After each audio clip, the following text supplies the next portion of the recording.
Hi everyone! Kumusta lahat kayo dyan? Gagawa tayo ng crispy chicken tenders today. Ito na mga ingredients na gagamitin natin.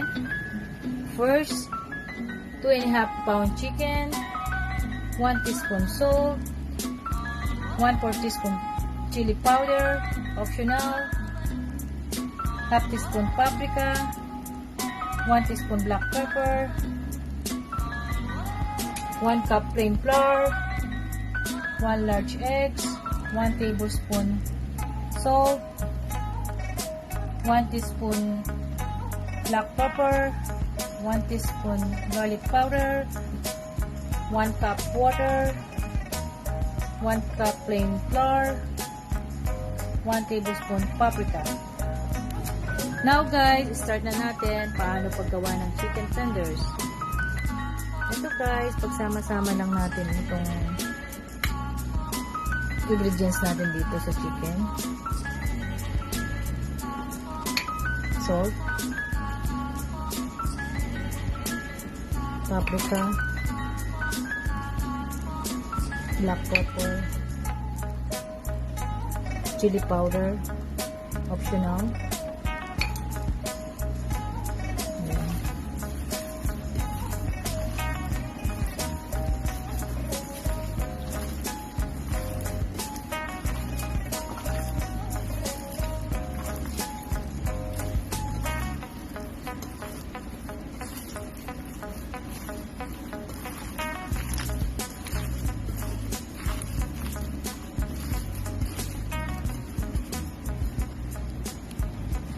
Second, ang gagawin natin,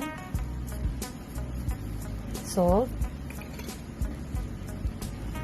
egg,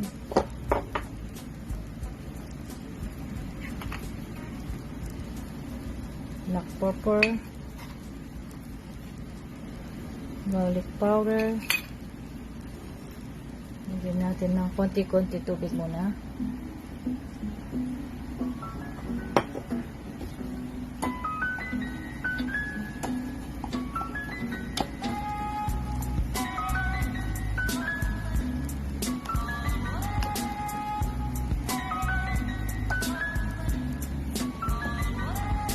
Yan guys, dadagdagan lang natin ng konti-konting tubig hanggang maging consistency siya.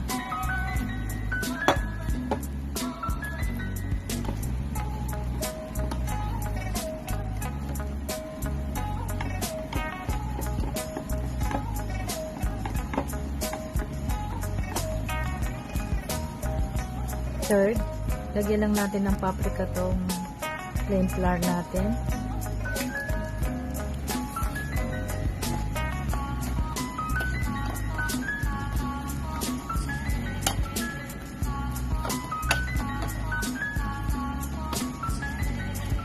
Ngayon guys, dip na natin itong ating chicken sa wet mixture na ginawa natin.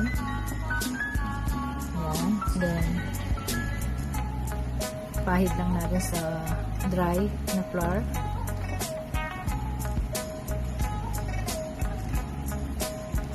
Maglalagay tayo ng cooking oil.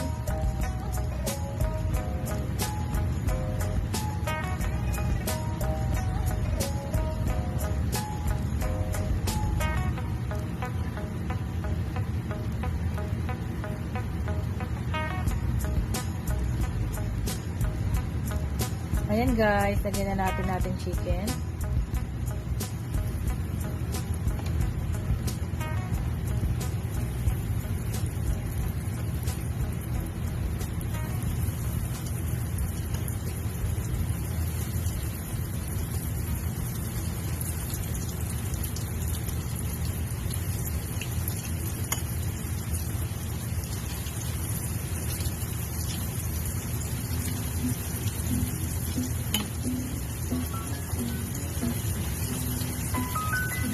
Ituin lang natin ng 5 to 8 minutes.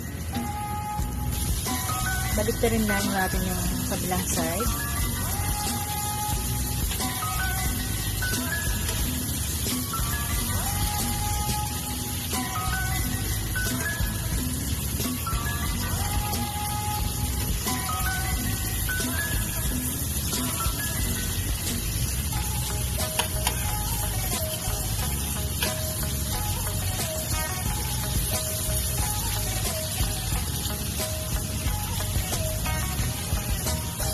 Ayan guys, tapos na siya.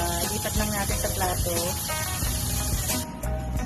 Ayan guys, ang finished product natin. Crispy chicken tenders. Ayan. Yummy, ha?